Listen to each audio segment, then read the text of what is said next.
this morning we have the eye-opening result of a Brian Ross investigation into just how secure some airport security checkpoints really are when it comes to your property.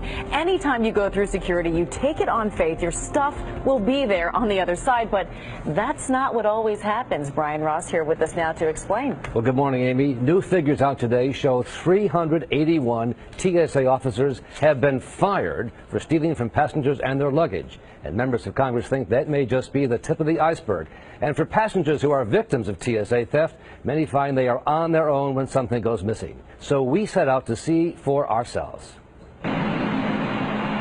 We went to 10 major airports, all with a history of TSA theft problems.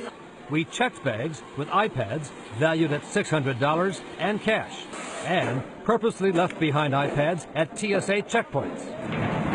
All the luggage made it past TSA safely. We've gotten the $500 and the iPad. And in 9 out of 10 cases, at carry-on checkpoints, TSA screening officers did exactly what they are trained to do. Please come back to the podium to claim your items. But it was a different story in Orlando, where our iPad was last seen in the hands of TSA officer Andy Ramirez. We filed this missing property report, but were told nothing had been found and that we were essentially just out of luck. But we had been able to track our iPad the night it disappeared, 30 miles away from the airport to the home of the TSA officer. Brian Ross from ABC News. 2 weeks later, we showed up at Ramirez's house. We're looking for a missing iPad.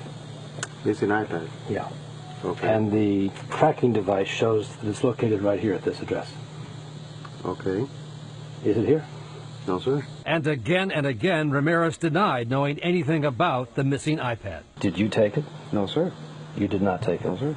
But after setting off an audible alarm on the missing iPad and asking him to search his house again, Ramirez produced it. You found it. There it is.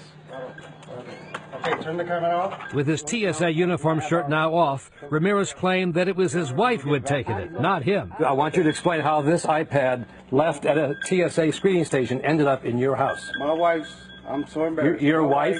My wife says she got the iPad and brought it home. You know, that can't be true because the last time we saw it, it was in your hands.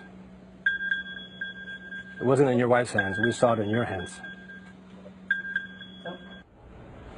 Late yesterday, TSA told us that Ramirez is no longer employed by the agency, which says it has a zero-tolerance policy for employees caught stealing from passengers, Amy. Find My iPad app and that alarm. Those were key. Great report, Brian. And if you want to see more, we will have more from Brian on World News Tonight and on Nightline.